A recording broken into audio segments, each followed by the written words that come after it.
Prof. Siow, you got a nice tie. Oh, thank you. Dr. James. Yes, good morning.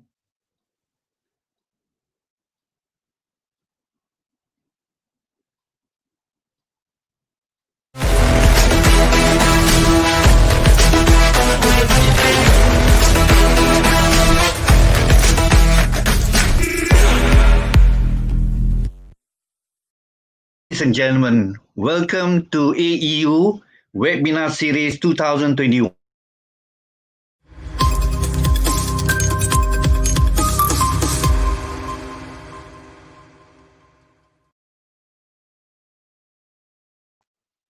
Good morning, ladies and gentlemen.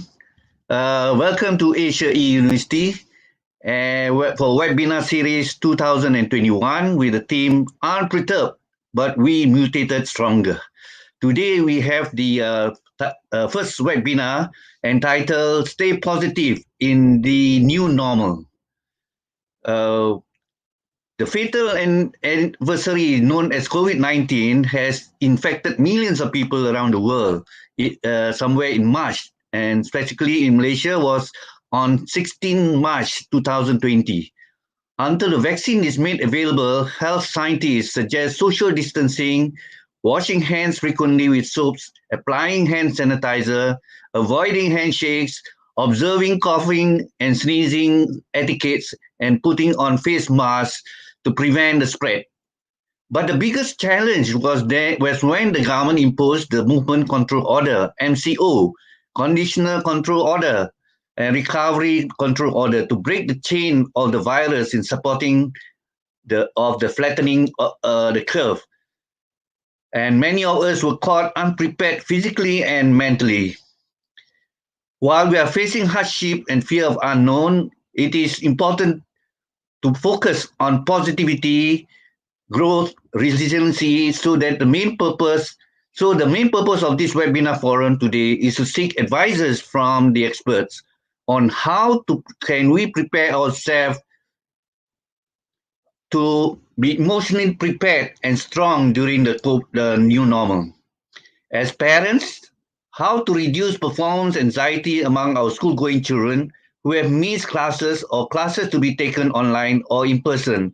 And more importantly, how to keep our bored children away from crime. Being unemployed can be challenging. And how do I cope during times of unemployment?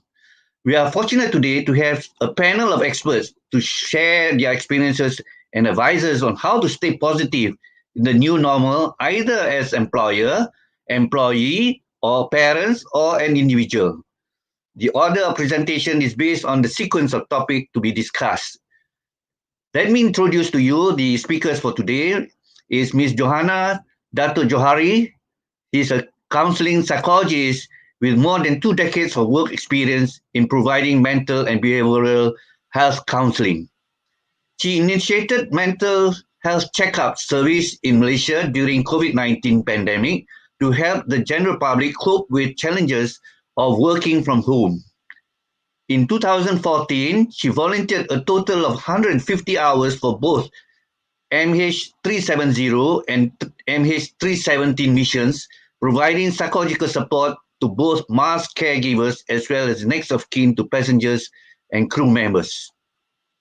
Second, let us welcome Captain Retired Dr. Shan Moorthi. Shan is an international trainer, facilitator, and executive coach over 20 years. He is a CEO and founder of Teamcoach International, an international learning and development solution provider that has facilitated workshops, learning sessions for organizations from various industries over 12 countries. He's a certified professional coach, certified masteries coach, a certified professional facilitator, and certified virtual facilitator. Shan is currently the global president of the International Association Coaching for the term 2020 and 2021. Please welcome the last speaker, Dr. James Nayagam. He is a chairman of Suriana Welfare Society and former commissioner of SUHAKAM, Malaysian Rights Commission of Malaysia. And he was also the Commissioner for Enforcement Agency Integrity Commission. He's a founder member of the Shelter Home in 1981, and this year marks 38 years of shelter commitments to providing care and protection for children in need. He's also involved in prison educational development work and started from school for the young prisoners in 2015 at Kajang Prison. Ladies and gentlemen, once again, we welcome the speakers. And in terms of procedures, the moderator, me, I shall present questions to the three speakers, followed by their responses, and then question and answer for 3 minutes. The participants, the audience, can post their questions online, and they will be answered during the question and answer. And after all the speakers have given their views, there shall be a 5 minutes recap or summary to summarize the topic for today. So first question is to Ms. Johana. You have been involved in conducting mental health checkup services in Malaysia during COVID-19. What are the most prevalent mental health problems faced by your clients? Number two, how has COVID-19 aggravated your client mental health problem? And how can we prepare ourselves to be emotionally positive, resilient, strong in the new normal? Can you suggest several ways to create the work-life balance while working from home? Please, Ms. Johana. Thank you, Prof. Siow. First and foremost, I need to bring up an issue I have with you, the title of this webinar, which consists of the word positive, because not everything that is positive is good. If you are COVID positive, it's not good. If you're HIV positive, also it's not good. It's never good news. I prefer if the word is used instead is optimistic or optimism, because it includes the word op, meaning options, choices, and it actually opens our minds to the various alternatives that we may not have considered in the old norm.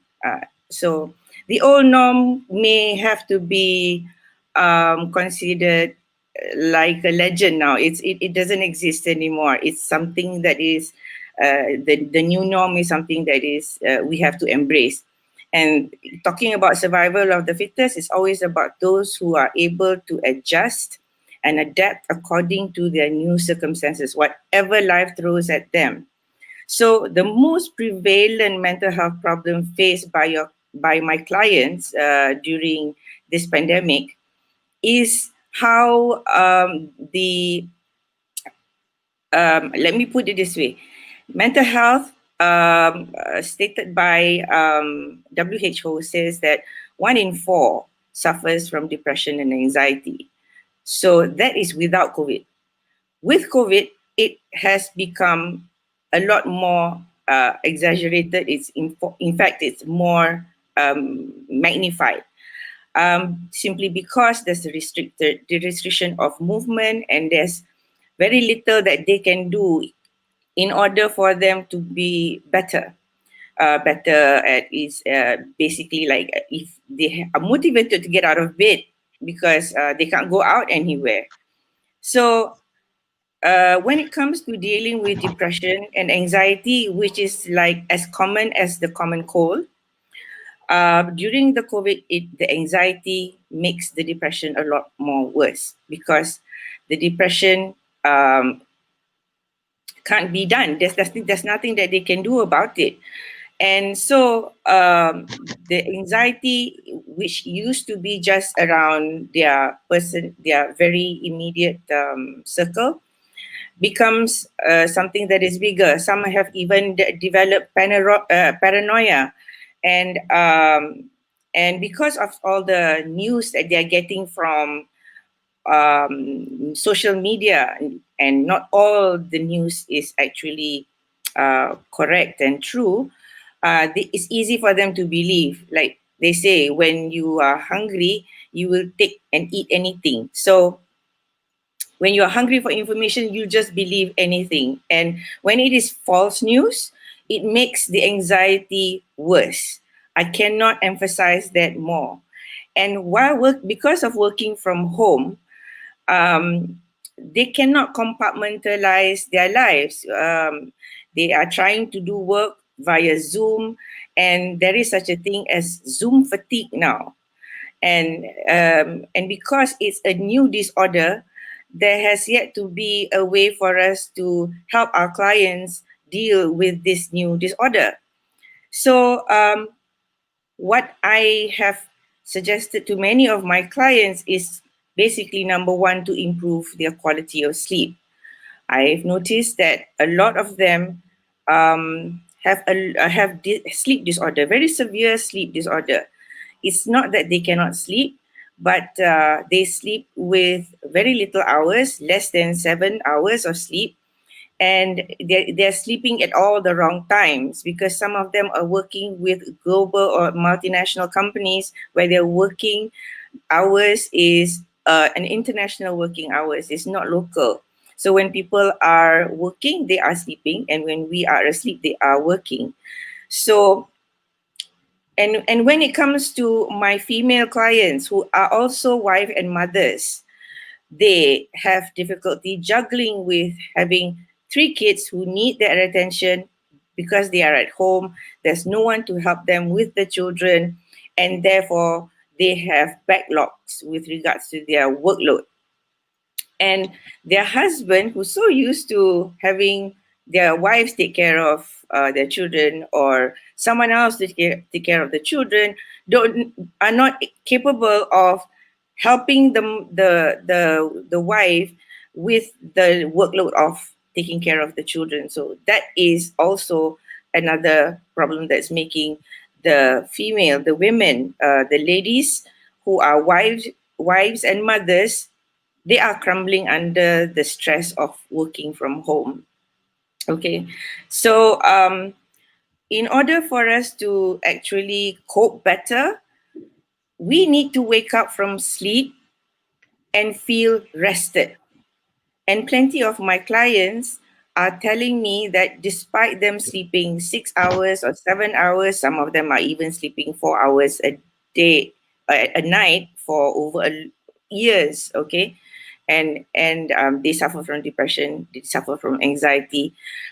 It's because their body is not able, their brains are not able to recharge. So the quality of sleep is very much affected. So they wake up exhausted, not rested at all, and then they have to deal with this overwhelming circumstance that is just too much for them to handle.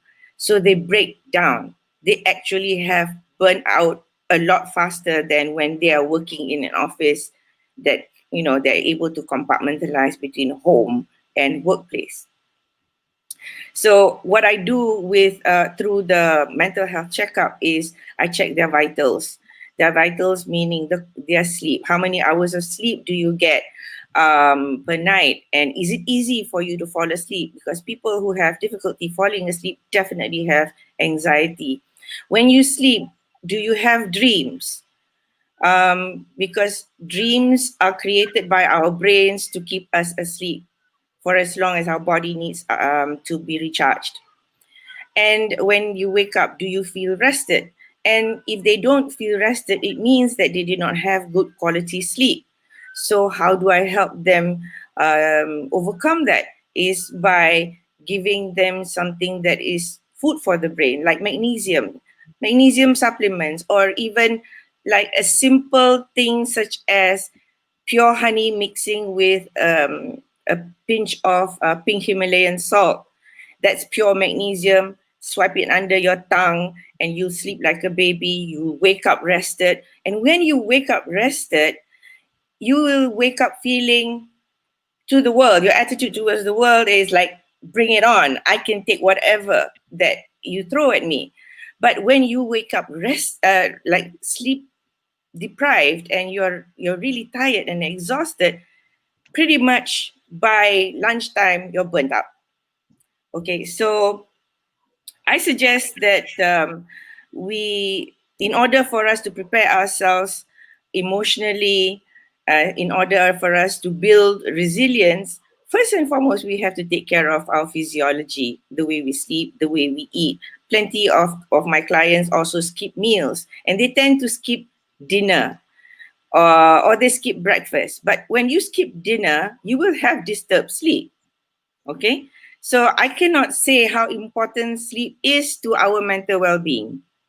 So in order for you to be resilient, resilience also comes from a rested brain. If your brain is not rested, there is no resilience. What about being strong? What do you mean by being strong? Some people believe that being strong means you cannot afford to be tired. Being tired, being exhausted does not mean that you are weak. People who are strong can also feel tired.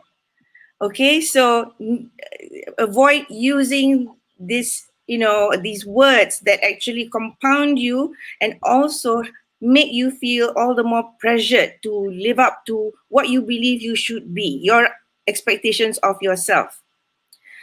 Now, in order for us to bring some kind of work-life balance in this working from home new norm, we need to put it in our calendar, the time that we have to spend on ourselves, on self-care. What is self-care? Caring for yourself. Like in the airline, they say that, you put your mask first before you put on the mask on your children, the oxygen mask. It's the same thing. If you cannot take care of yourself, if you don't take good care of yourself, you are not able to care for your family members or the children who are always needing your attention. Okay? But my biggest concern right now is actually for the children, the students who are aged 17 years old, which by right, if it was the old norm, they would have sat for their SPM already. But they are not able to. It's been postponed, and we don't know until when. So these children are continuously learning and learning and learning, and they're so afraid that by the time the SPM actually comes, they have forgotten everything that they have learned. So they are the ones who are really feeling the stress of the compounded anxiety. And plenty has come to me having attempted suicide, have attempted several suicide, have what do you call it? Have a breakdown, have paranoia for anything that they're just germaphobes now as well. And how do we help them? So parents, you really need to, if you do have a 17-year-old, you need to learn not to personalize your children's mental illness. If they do have anxiety and depression, it is not your fault. There is nothing you can do that would actually cause them to have this. It is not your fault if your children have depression and anxiety. What do your children need? They need you to understand that this is not a choice, their personal choice to want to have depression and anxiety. What do they need from you? Unconditional love, that you will give them a safe space for them to not be okay. This does not mean that you mollycoddle them or you indulge in anything that they are asking for. What they're asking is very simple: for you not to think that they are doing this to spite you, but it's because they are struggling with the stress that is not just external but also internal stress. So that's my 2 cents on this thing. Thank you very much, Puan Johana. May I emphasize that from your advice is that someone must have enough sleep, feeling rested, not feeling restless after waking up. So, and also not feeling exhausted. They exhausted. need to Okay. be able to wake up and feel, I'm rested, I'm fine, I can do whatever I need to do today. Yeah. All right. And it's not just sleep, it's also the diet. And also another thing I forgot to mention is schedule in the calendar a time that they can walk among trees and go to a place, or even if it is their garden, walk barefooted on the grass and just stand there for a while. It doesn't have to be in the hot sun, lah, like a cool day like this, they can go out into their garden, just stand barefooted on the grass and just take a few deep breaths. And if they can just schedule that religiously in their calendar, time out, and take deep breaths. There are many apps now to help you calm down via guided meditation. It's not like how things were 30, 40 years ago, where we didn't have any of this technological help. Now we do. So I think we should fully utilize it. Yes. Okay, for our international audience, the SPM, as what Ms. Johana is mentioning, is referring to equivalent to O level, the Yes. SPM for international audience. Okay, now taking a step further from what Ms. Johana has been mentioning about school children, I would like to pose this question to the next speaker, Dr. James. Dr. James, for example, I miss going to school, hanging out with my friends. I try engaging myself at home with new learning habits, and I end up getting bored and sad. Why I am feeling this way? Is this a mental health issues? Second question, many of our school-going children who have missed classes or classes to be taken online or in person, and this has resulted in performance anxiety among them. Can you advise them how to distress and stay focused?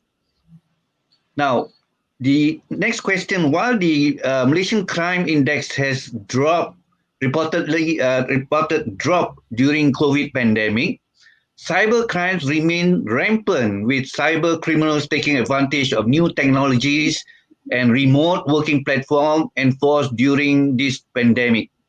According to Malaysian Crime Prevention Foundation, the total losses recorded regards to cybercrime for 2020 is about 247 million, which is roughly 50 US million. As a crime preventer expert, no, as a crime prevention expert, how can parents prevent their children from committing cyber crimes? And last question, being an activist in child abuse, you have established several shelter homes that protect children who have suffered from abuse, neglected, and abandoned backgrounds. What are the mental problems, if any, faced by these children, and how have your NGOs managed to keep the children emotionally, taking from Puan Johana, emotionally resilient and what is your word just now, Prof. Puan Johana? Positive. You believe it is more Optimistic. optimistic, emotionally optimistic and resilient. Take us through, Dr. James. Thank you very much, Prof. And good morning to each one of you. First of all, I want to say that all of us come from an ON to the NN. The ON meaning we are all from the old norm, and now we are living in the new norm. And kids from today will look back many years later and with memories of how we have gone through the new norm. Now, I want to assure parents as well as children that your feeling is perfectly normal. I'm feeling the same thing. So it's a natural response to the new norm, which has come unexpectedly into our lives. So, first of all, be assured that we are all trying to cope. No one has got the answer, but we're trying to cope. But to the school going children, there are four things that are currently missing out of not being attended to school. Now, I have interviewed a number of students whilst preparing for the answers. And going to school, they're missing out on their friends. activities, sports activities, clubs, and so on. Number three, they are missing out on the examination classes, especially those sitting for SPM or the O-level classes or the A levels or STPM. And the fourth one is being away from family and attending school gives them a break, so that they are away from the abuser from the house, gives them a break from a small space where they may be living, and of course together with their friends. In Malaysia we call it lepa, or they can hang out with their friends elsewhere. Now the the new norm, I asked a few students after receiving their A levels or SPM results, how many times have they attended school? And you'll be surprised that the minimum time that they've attended school was only 1 month, whole of last year, 2020. So here we are in a new norm. So what do we do? What do we do when now that we have classes online? Parents, you have a new role. That is, you are now the teacher, the coach, the one who has got to follow up and ensure that the children are up for classes, that they attend the online classes, and they keep up with their homework. That's a challenge. Now, basically, children have got to now relearn how to study, relearn how to make friends, and now relearn going on to the internet and to learn. But the question is, how much can you do? Now, of course, boredom sometimes can set in. Looking at the screen for 5 hours can be a challenge. But there are two parts to this. The first part, of course, it's worrying, as what our first speaker said. How are the children going to sit for an exam where you and I have attended classes from January to December? So I'm very anxious about that. And I hope the education department takes note of that. For a similar exam that you and I have sat, children are going to sit for the O levels or SPM examination as well as the STPM examination. Number two, what happens now when boredom sets in, when you're being bored? A number of students are making friends online. They have formed online games, well, which can go up to about 3, 4 a.m. in the morning, because I talk to parents and they're very concerned, but that's the only communication and enjoyment that they have. Number two, children today are able to sort of have chats, various chats groups, so they're able to talk to their friends online and so on. Unlike those days, my side, I can talk to my neighbors, but today friends are able to chat over group chats. The third thing is that in each of the homes, then we have a situation where we can actually organize activities. Parents and children play board games or able to organize activities within the family, and this is across the country as well as the world. Not only you and I are facing the situation, all of these things that I'm speaking to you is being currently experienced all over the world, so we're not alone. Now the question is whether this is a mental health issue. Well, I would say it affects me mentally. It is not that we are strange, that we are now experiencing these changes. For instance, I am affected. Yes, I am affected. I have to make changes now. And this is a response to a sudden change in the environment, in traveling, in meeting people, in my daily life. So it has caused me anxiety. It's caused me an area of worry. It has caused me to think, how am I going to respond to a situation for the first time in my life? Secondly, is a response to the change in the lifestyle.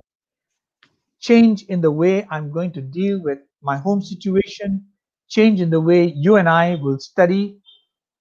And all of these things bring about the need to think creatively, need to think collectively, and therefore a discussion with the family will help. Not one person deciding, because none of us are at all have faced this situation before. Now, what can you do, especially students? You can do three things. In an environment where you are now faced up with online studying, you can do three things. Number one, you can form a group study. Now, mind you, these are answers basically from students themselves. Number two, they have suggested that you have group chats with teachers. Number three, form a small timetable, a simple timetable as how you can keep up with your daily activities. And I think this will have to be supported by parents. And the demands of having the child to perform during, as compared to those days where people would go to classes, has to be compromised. I think when I look at the present day education system, I would hope that the education system would change to assessment rather than being examination based. Now, having said all of that, let me now go into, now since everybody is into cyber space and all that, do you know, I want to ask you, how many types of cyber crimes are you aware of?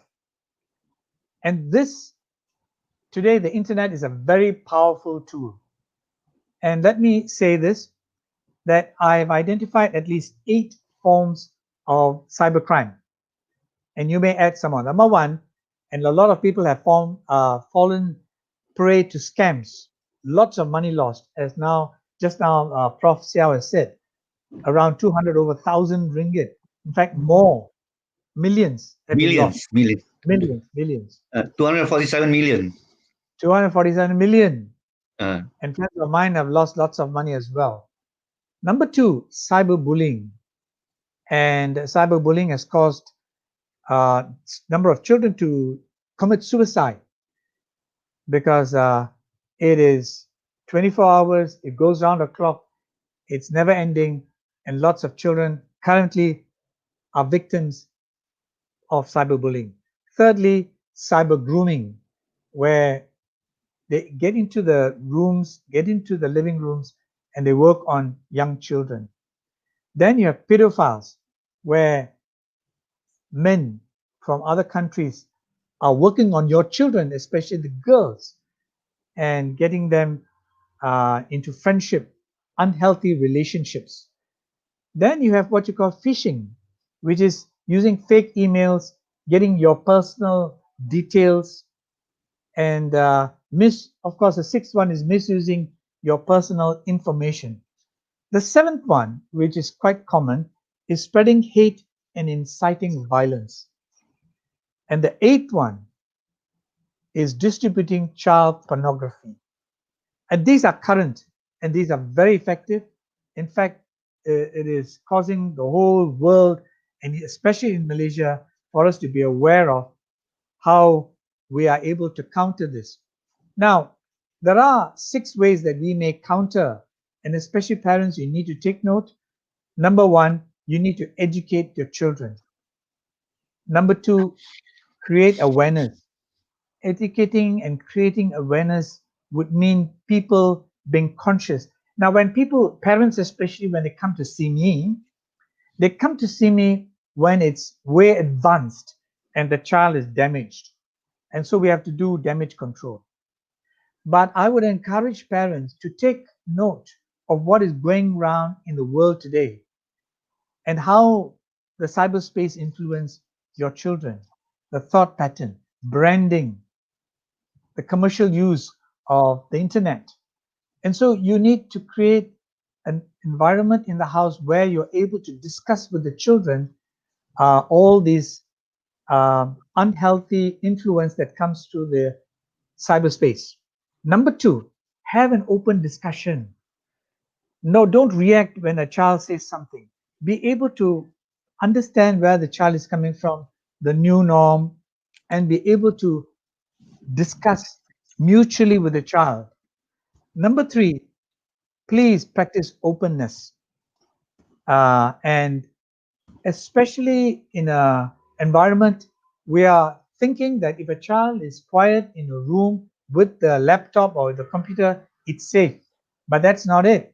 That's where the danger lies. I would encourage parents to have the computer in the living room. And that, for my number 4 point, is that you need to monitor. And this is where parents, if they monitor, then it's safe. Because there was a research done, and you'll be surprised that 80% of the parents did not know what the child was doing, what the child was exposed to, and who the child was communicating with. 80%. Only when the child got into trouble, and sometimes too late, parents were woken up and sought help. And of course, the sixth one is, please take your child's complaint or information seriously. Some parents tend to brush it off and say, hey, don't talk this nonsense and so on. And you need to open your eyes and ears to listen to what your child is saying. Now, we are living in a very challenging situation now. We need, and it's constantly changing. We need to be all the more alert. We need to learn as parents and what is the present challenges ahead of us. Of course, when we are talking in terms of lifestyle, changes in lifestyle, changes in the education system, and so on. And it all deals with settling our minds and looking positively how best we can deal with the situation rather than staying in a position of not being able to be in a state of anxiety and not being able to do anything about it or giving up. Coming to my last point, dealing with hurt children in various institutions. Well, I would say children basically, generally, from a hurtful situation, would experience four things. First of all, they're emotionally and physically damaged and hurt. Second thing, a child who's away from his parents experience rejection. Thirdly, child, children who are hurt by the parents would distrust anybody for that matter. And then the fourth one, of course, children do suffer depression and rejection, depression, and they would have had a loss of confidence. One thing or a number of things that can work together generally for any child would be a letter that has got 4 alphabets, LOVE. It always works. You know, in New York, there were big board signs and saying, have you hugged your child today? Anytime when I see a child, I would give a hug to the child. And you know that silent communication works wonders. And so the word starts with action, love in action, love in words, assurance, and then you protect the child.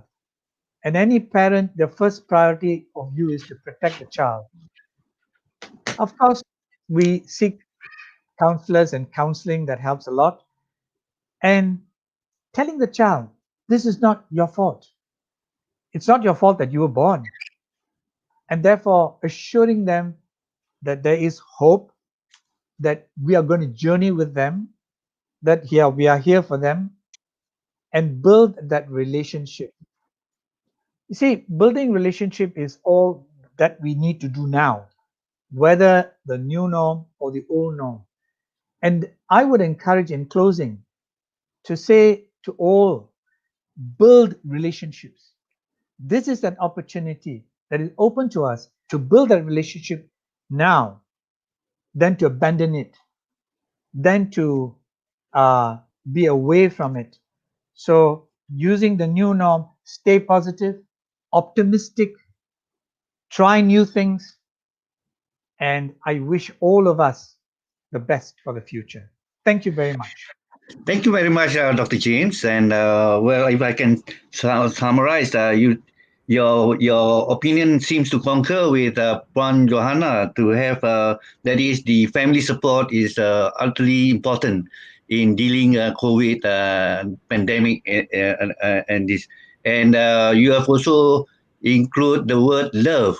But unfortunately, we are unable to hug nowadays. I mean, to give a bare hug to individuals because that is not going to be common practice nowadays.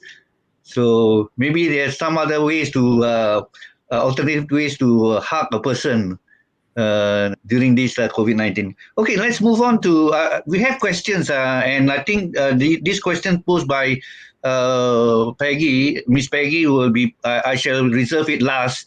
We will move on to the next. No, not yet, because. Not yet. Okay, and I move on to the last speakers, Captain Sham, and the question is about unemployment. I have lost my job because of COVID-19. At first, I was really sad, confused, and worried. I felt lost. I worry more about my future. How can I make myself stronger, both physically and mentally? Second question, being unemployed can be challenging for many reasons, and the main reason being lack of income. Unemployment has become an individual not only an individual concern, but national as well as global concern. More so during this pandemic. How can I cope during times of unemployment until I get employed and help me to distress during this stressful time? As Peterson Simbotwi once said, true and genuine leaders emerge from the crisis. How do you lead under pressure and change the work culture brought about by the pandemic? Kindly comment. And lastly, as a certified professional coach, how do you propose that coaching conversations a solution-focused mindset in the new normal? So, Dr. Shan, please take us through. Thank you, Prof. Siow. Honored to be part, together with Johana and Dr. James. Amazing insights. So I've got 4 questions here. Probably the first question about losing job and unemployment, sort of similar. So whenever we lose our job, when we are employed, the first thing is that we feel insignificant, we feel insecure. And what that means is that, our social emotional needs are not met. And when our social emotional needs are not met, we are not well inside. We are not well in our mind. And it also has the impact on our behaviors. And I think these both have been sort of touched by Johana and Dr. James.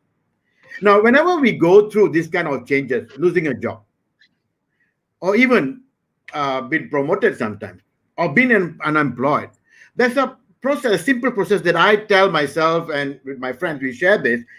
There are phases that we go through. And these phases, I like to use the acronym SARA, the name of a lady, to explain.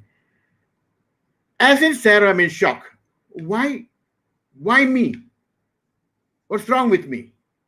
And then you go to the anger phase. The anger phase is where we want to blame everybody. I've been working for this company for 15 years and it just threw me away, and I'm employed. What is the government doing? What are these people doing? And you go into that blame game when you go through the anger process. And sometimes you also get angry with yourself. Then you go, the R in Sarah, you resist. You don't want to change. Sometimes we want to make the choices. People come to help. We don't want. We want to resist that change. Now, ladies and gentlemen, only when we accept, acknowledge, and accept, respect the emotions that going through. Yeah. Only when we acknowledge and accept, we have the hope. And when we go to the phase of hope, like what Johana is saying, optimism. We go to the place of optimism. So we can get lonely because we are feeling insecure. We don't want to meet people because we have lost our significance. We don't want to meet people. We get lonely. We are alone.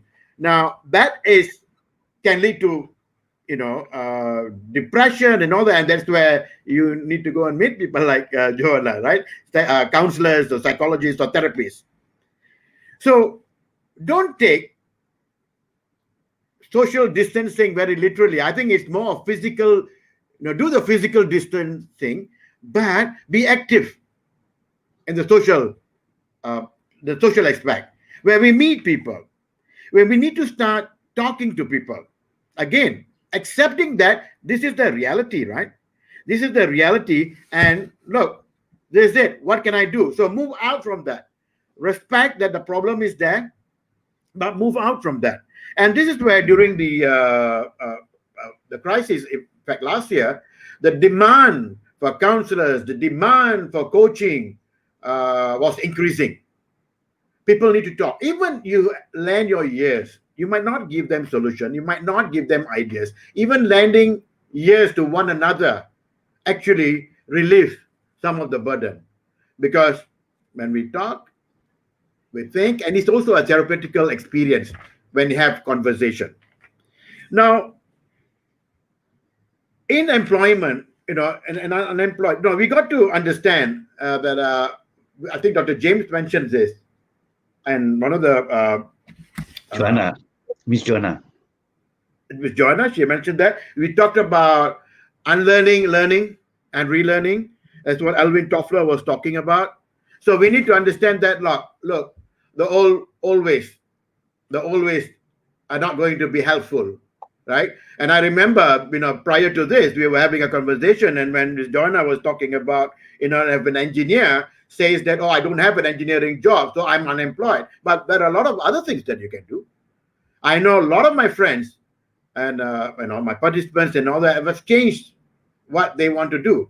It's all about whether we want to unlearn, learn, and relearn.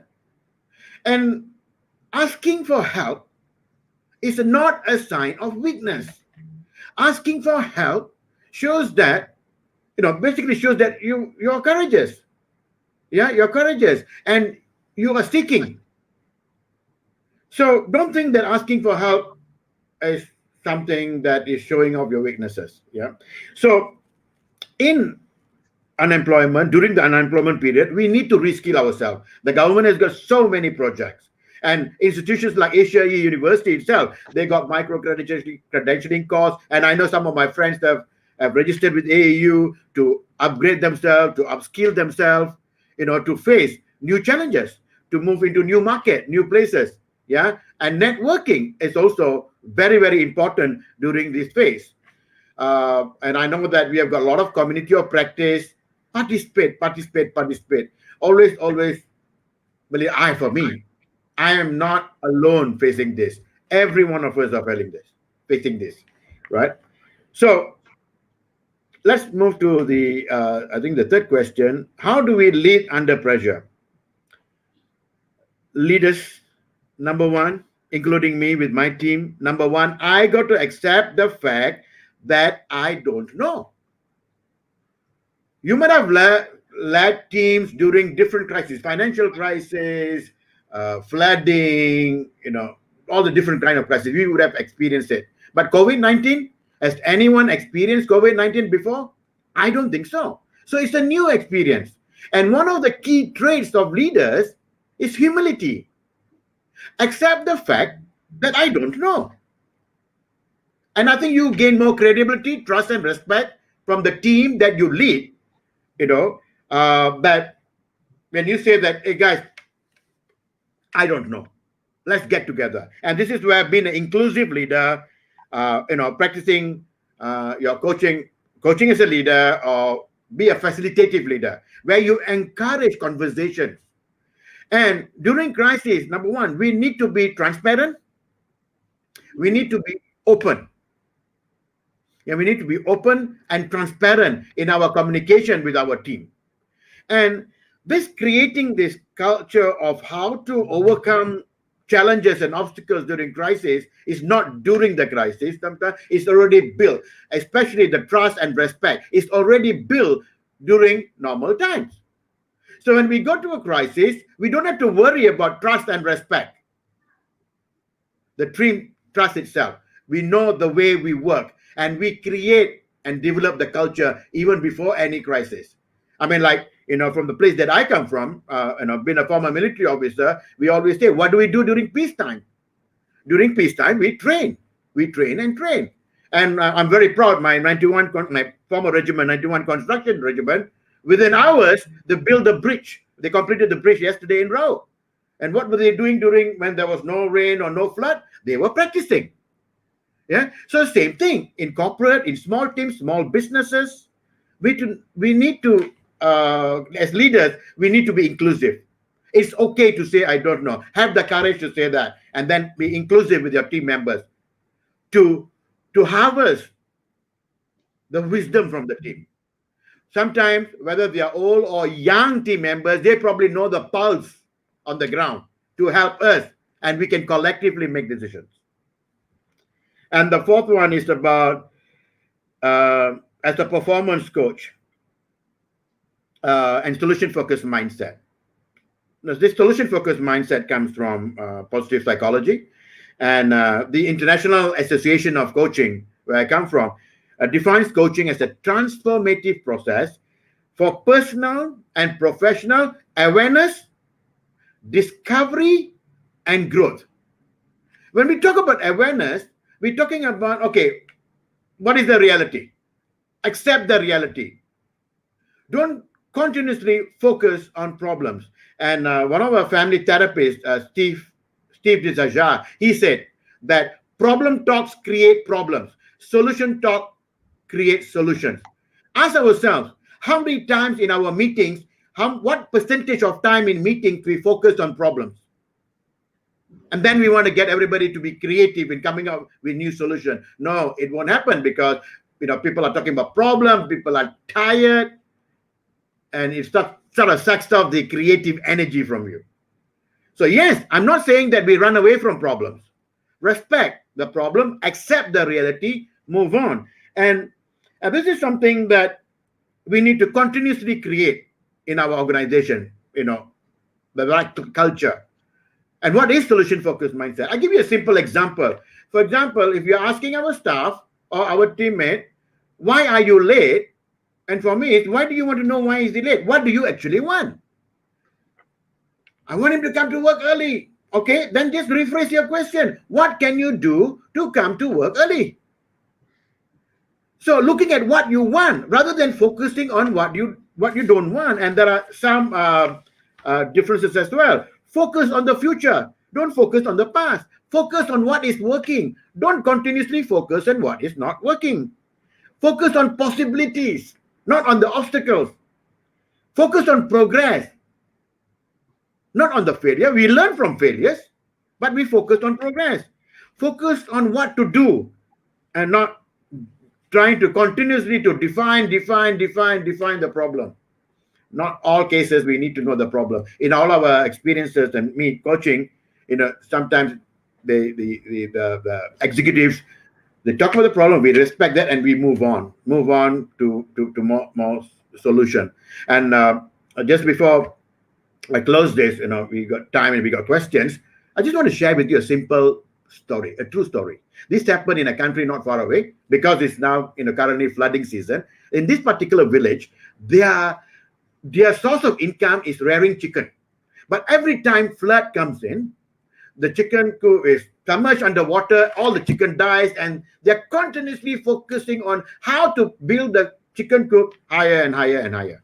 And one of my friends, Ronald Simon, he was also one of the consultants. He was there, and they went, and he's a coach as well. And he started asking, his team started asking, what do you actually want? They said to save the chicken. But what do you really want? The chicken was the problem. So what they really want is the source of income to the village. Once they shifted that mindset, guess what happened? They forgot about the chicken and started rearing ducks. During flood, ducks can swim. So once the water resides, they can still sell their ducks. So these are some of the real, like we have a lot of real stories when we shift our mindset from problem focus to solution focus, God willing, we will and we can overcome all challenges, God willing. Prof. Siow, that's all from me, Prof. Siow. Okay, thank you very much, ladies and gentlemen. I like the word Sara when you mentioned that. This is a very easy to remember acronym to stay. Okay, we will now like to respond to some of the questions raised by the audience. And one of the questions, there are three questions here raised by Miss Peggy Ang. And the question is, living in the new norm, social distancing is the solution. One, will the virtual meetings serve to reduce the isolation and depression? Two, is smiling faces and sincerity on virtual meet create the oxytocin? Three, how do we encourage participation in making everyone to contribute a few minutes of their time to smile at someone every day? Okay, I think I would like to seek Prof and Miss Johana's opinion, whether you want to answer one question or you want to answer all three questions. Miss Johana, I leave it to you. The problem with me is when I start talking, I don't know how to stop. But you have a nice smile. Thank you. And a lot of my friends would ask me, Joe, how can you be a counselor when you talk a lot? I say, I talk for free, but people pay me to listen. Okay. So I would like to, okay, the question is, in living in the new norm, social distancing, okay, fine, reduce isolation and depression, create oxytocin. Okay, let me tell you what hormone is most important right now. Okay, it's serotonin. Serotonin is our happy hormone. You know why I say it's a happy hormone? Because it helps us sleep better. It helps us manage our anxiety better. It lifts our mood. It builds our resilience. It lowers down our irritability. You know, at the time when you feel like everybody is so annoying, especially when you're all cooped up like chicken in a coop, everybody becomes annoying. Okay. So it also helps with increasing your self-esteem, irritability, your poor appetite, especially helping with increasing your memory, improving your memory. And all these things are compounded by the lockdown or the lockup or whatever. Okay, so we can always encourage everyone to smile at someone every day. We can smile at everyone we have at home. That's not a problem. But when we go out, we have the mask. When people smile at us, do we pay attention to their eyes? Because if the smile is sincere, it will reach the eyes. And when it reaches the eyes, people can see you're smiling. Oh, okay? Yes, but we are wearing masks. But we're wearing masks. So insincere smile won't reach the eyes. So people won't see that you're smiling. Yeah. So have sincere care and concern and regard for everyone around you, because everyone is in the same boat with us. And if you can just go the extra mile to just smile, give a sincere smile and really, really sincerely care for the people that are around us and the ones that we meet, Sometimes when I'm in the supermarket and I'm buying groceries and I help people out looking for things, and especially during the first lockdown last year, the first MCO, I noticed that people were extremely kind with each other, very helpful. This is the thing about the human spirit. We are by nature very caring and loving creatures. Okay.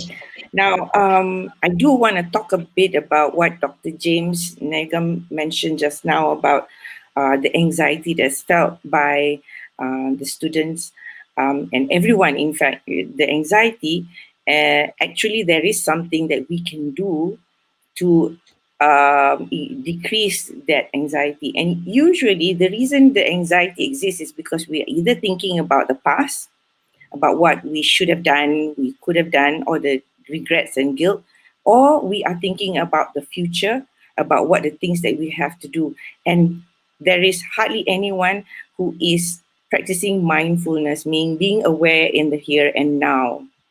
We need to bring ourselves to practice the habit and adopt the habit of focusing on the here and now, because that makes our locus of control more controllable, right? So focus on what you can do and do plenty of it. In fact, this was what I suggested. I recommended to the next of kin and the family members and the caregivers of MH370 and MH17 when they asked me, I don't know what to think, I don't know what to believe, I don't know what to do. And I said, every morning you wake up and choose a set of belief about what you want to believe about yourself today, about the life today, and live that day according to that belief. You take it in bite sizes, okay? With each and just one bite at a time, you can eat an elephant, okay? But I've never tried eating an elephant before, so I wouldn't know how it tastes like. But I know bite-sized anxiety is very much doable. It's doable, okay? So what can you do? Pray. Okay, fine. Pray. Do plenty of praying. Okay. What can you do? Gardening. Do plenty of gardening. So many tomatoes. My tomatoes are growing and the squirrels are eating them. Okay. It must be very good then. I don't know. Now, with regards to job loss, there's us doing the counselors doing career counselling, okay? And in career counselling, we do assessment to see what kind of interests, skills, personalities, values that you have. I have to say, when I look at all the career theories, career counselling theories, post-COVID, all of those theories, pre-COVID, all you have to throw out the window already, okay? Because you're looking at job satisfaction, you're looking at workplace values, all those things suddenly are not as relevant as survival, okay? So when we look at career counselling, when you have a job loss, you've lost a job, come and see a career counsellor. We will help you explore what skills you have that you can monetize. Like Captain Dr. Shan mentioned just now, he quoted me saying that, you know, if you're an engineer and you're still looking for an engineering job at this time, you're going to be one of those people who say there's no jobs available. You want a job or you want income? That's the thing about the new norm now. You want a job or you want income? Okay, so before, in the past, people would look at it when employing someone. When they're doing hiring, they will look at your academic achievements, and then due to Bloom taxonomy and everything, outcome-based learning has outcome-based education (OBE). Okay, they find that no, employers are looking for employable skills in our graduates, okay? Employable skills. But post-COVID, employable skills, does it really help? No, they're looking at entrepreneurial skills. They're looking at life skills, like being able to drive a car and be an Uber driver, or being able to cook. Those are life skills, skills that you can monetize. Okay, you need talent. This is the time where sometimes creative thinking won't work. You need to have a talent, and you won't know what you're good at until you explore. Exploration, being curious about what you know, what you like, what you thought you like, being curious about that and really exploring yourself. If you look at the Chinese character of the word crisis, it also means opportunity. And the thing Dr. James mentioned just now, crisis is actually an opportunity for you for self-discovery. And frankly speaking, if we look at how everyone is working on virtually now, and our children, those especially the millennials, their lifespan development is exactly parallel to the development of technology. So they grew up with it, and it's their second nature. Now I have my children teaching me how to do certain things, right? Yeah. Because we didn't grow up with them. So we didn't grow up with this technology. We had to learn, but they grew up as the technology advanced. So now, what we have now post COVID is gig economy. Gig economy. There's no more job stability. We Asians tend to aim for that ironclad bold job where it gives you a monthly income, job stability, and a very minimal possibility of you being fired or laid off. But that doesn't exist anymore. Now is a gig economy where people will do jobs based on projects or based on their talent, or maybe do a contract, even a 2-year contract, 3-year contract. Those are still considered gigs, okay? And this kind of job environment right now, this work market right now, post-COVID, is perfect for the millennials. Maybe it's nature's way of evolution, Our breeds are going to die, but the ones who are going to leave behind, they're going to continue in this new norm. This new norm probably is a struggle for us to live, but for our millennials, they will know how to surf through this wave. I'm very, very certain of that. So that's my 2 cents of it. Okay, thank you very much, Ms. Johana. I wanted to suggest to wear a smiling mask, but since you say the genuine smile goes to the eyes, so now I have to retract that statement. So I would like to get the opinion. Any additional answers from Dr. James? Actually, answering Peggy, your first question, will the virtual meeting serve to reduce the isolation and depression? All I can say is, being human beings, we can adapt. And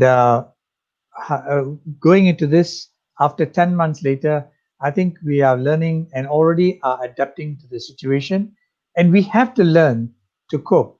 So places of worship online, ordering food and groceries online. So we are learning to adapt.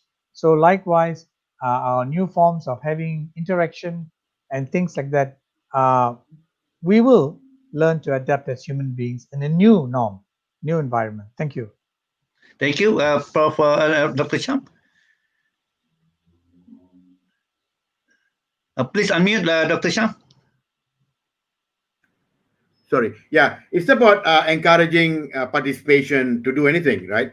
So I believe that we can't force people to do anything, but what we can do is we can inspire others by demonstrating those behaviors, the right behaviors ourselves. And when people look at us, and then when they feel it, and then they will kind of, maybe if they want, they can adapt. So I think that rather than telling people what to do, we can inspire them by demonstrating ourselves.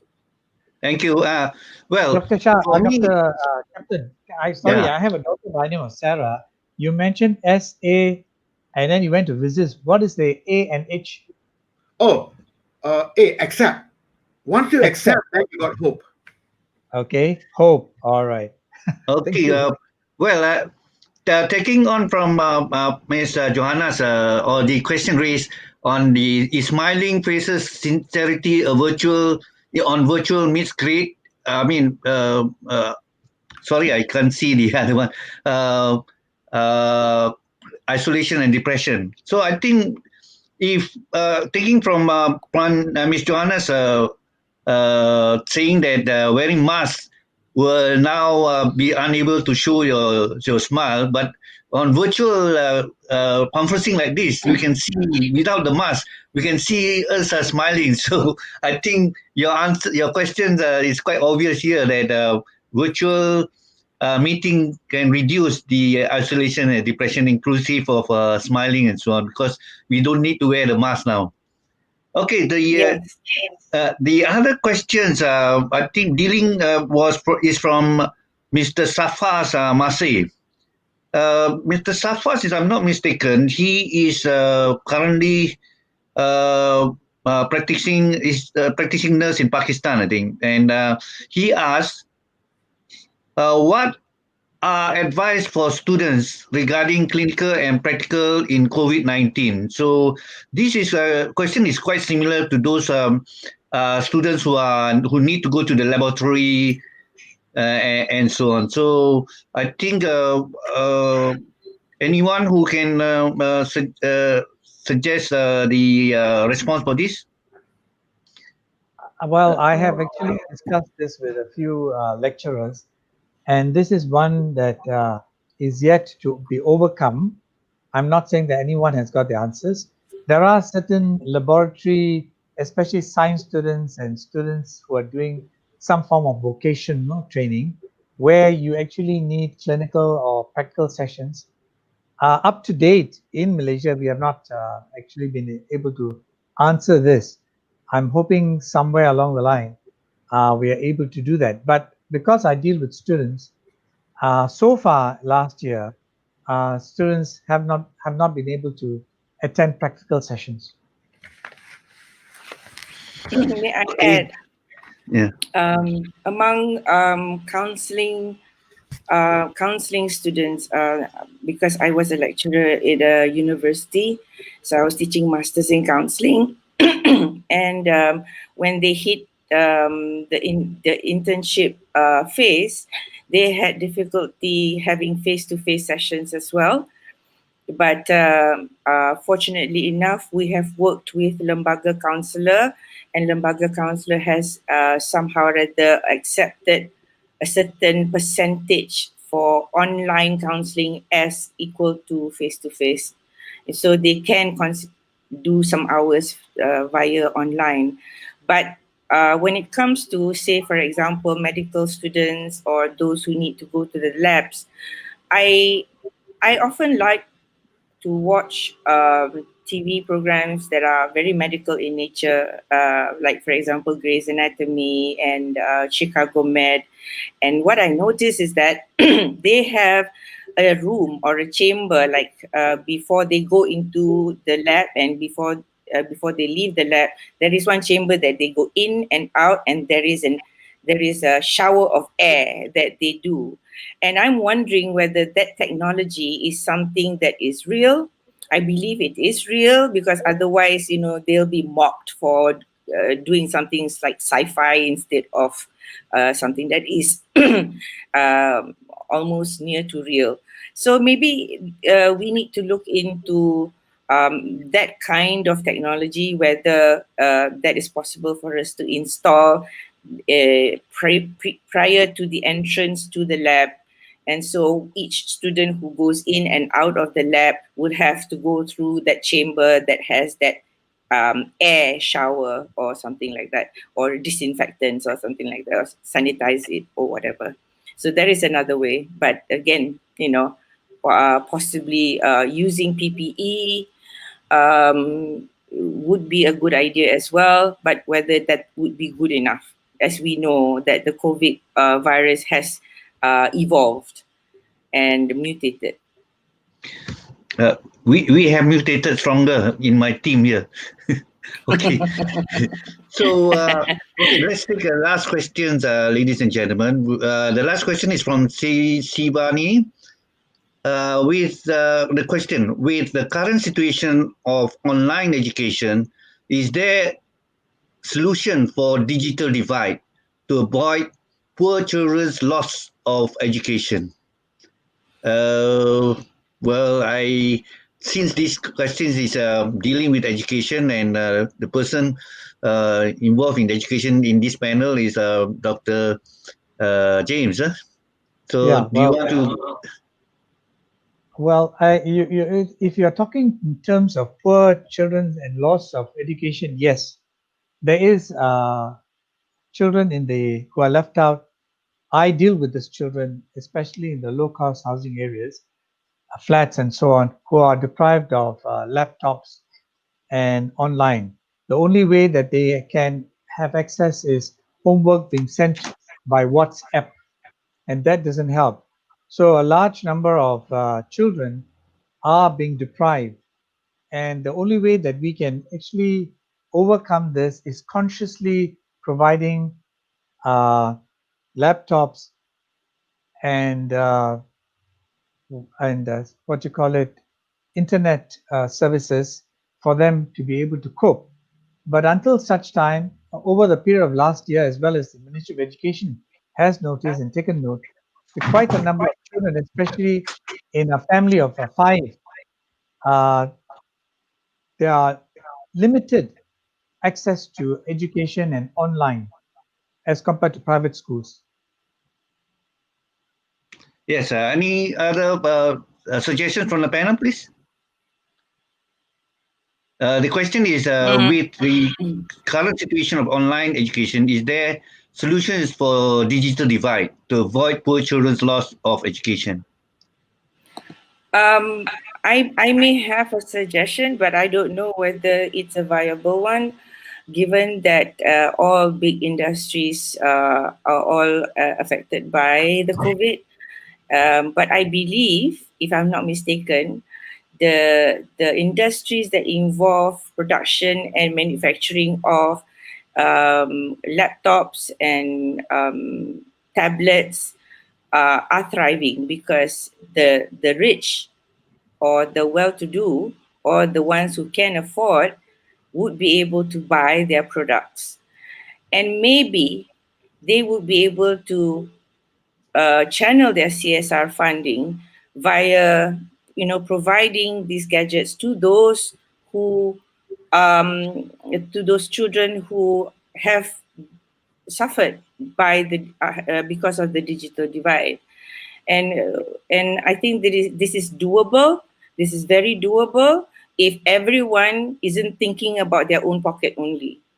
And I think that, having said that, we would love to appeal to all the multinationals who may be thriving in their industry, simply because a lot of what they produce and the business that they are in actually thrive during the COVID, especially like the mask makers, the glove factories, and everything else, the PPE, the breathing, the ventilators. Okay, those companies can very well, they're making money, and I'm sure they would be able to provide for these children. I'm not CSR. talking about just, yes, they are through their CSR funding, and I think that this is something that is very much doable. It's just that we need to appeal to them, for them to be able to see that there is indeed a need. And I think it's not that they don't want to give.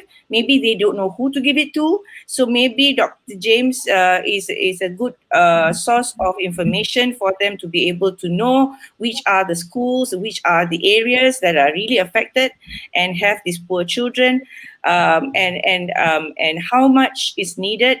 And so if they have the numbers, they know where to give, then it can be done. But if it is just merely everything is up in the air, everybody's just talking about things in a vague manner, then nothing can get done. Right, Dr. Shan? Well, for me, it's about, let's inspire a caring society. Malaysians generally are a giving society. It has been proven again and again and again, right? So I think that I got some of my friends who work with B40 Group. They collect laptops, they collect tabs, because the rich ones want to have the latest version. So, Yes. so they collect all this, and like what you say, Johan, is that people do not know where to give. So if we can create a process, and get the big telcos to provide the infrastructure, and then Yes. and create the caring, and they can be tax exempted, because government can only do so much. So if we can, Yes. in our own communities, like I recently came back from Terengganu, where we adopted a secondary school there through University of Malaysia Terengganu, where universities take care of communities wherever they are, and then do it. And I think it can be done. It's a matter of getting together and inspiring each other. Well, in my Yes. office, there are a team of Yes. 5 computer engineers who are restoring laptops to be given to children. Brilliant. There you So, go. if anyone can hear, you can hand over a laptop to us. There are a group of 5 engineers who are refurbishing the laptops and are now handing over to children. families. That's beautiful. That's great. Dr. Okay, James, you gotta tell them where exactly to send to you. okay. Yeah. Ladies and gentlemen, although I mentioned that was the last question, there was another question raised. So is it okay to answer this And question? I'm okay. Okay, As thank you long very as you much. don't hit lunchtime, I'm fine.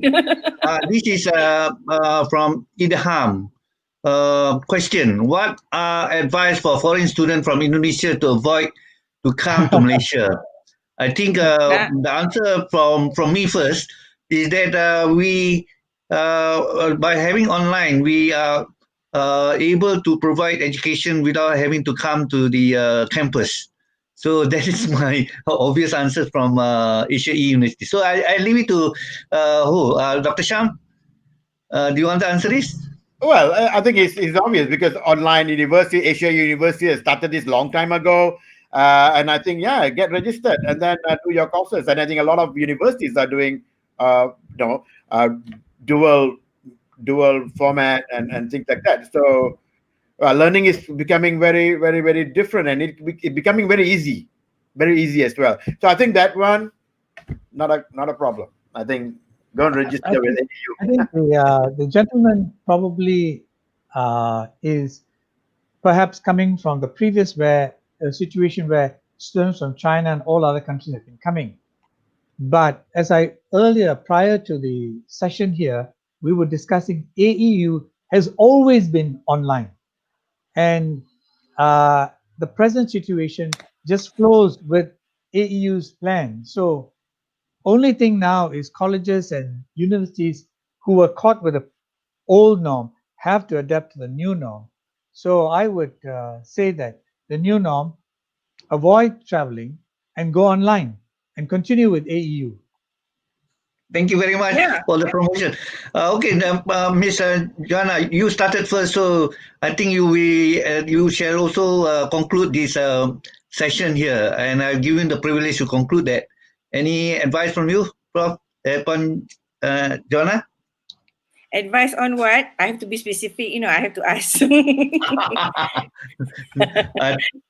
Okay, no, the last question was on the that from foreign students who from Indonesia to avoid to come to Malaysia. Okay, Mr. Idham, once upon a time, I was a student of distant learning. Okay, I did distant learning, studying interior design from Sheffield School of Interior Design in New York, New York, and that happened in the 90s, and I did I got my materials, my educational materials, everything was through post. Okay, before post laju. Okay, it was through post, and I submitted my my assignments also through post. So if now you can just, all you have to do is just come online. As long as you have an internet, you can get whatever you need, and you don't even have to go to the post office to deliver your assignment. You can just click an email, and that's it, you got it done, right? So I don't see any obstacles to you learning from wherever you are. It's just a matter of whether you want or not. Yeah. Okay, thank you very much. And that comes to the conclusion of the webinar today, which was on the stay positive. As a conclusion, I think we will put there stay optimistic. In the light of Johana's in the new normal. Okay, so I would like to thank Puan Johana and Dr. James and Captain Shan for participating in this webinar, and also I'd like to thank the audience, the participants who have participated through either viewing or through questions.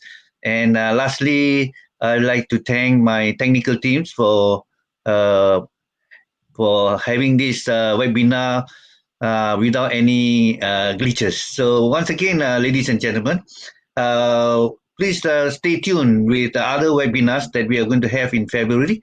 And thank you very much, and stay safe. And hopefully we don't need to have the MCO soon. So, We stay all safe can do what we can do. Pray a lot.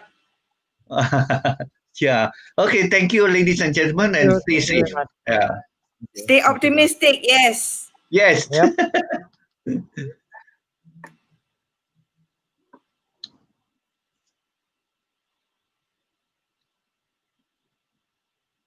Thank you.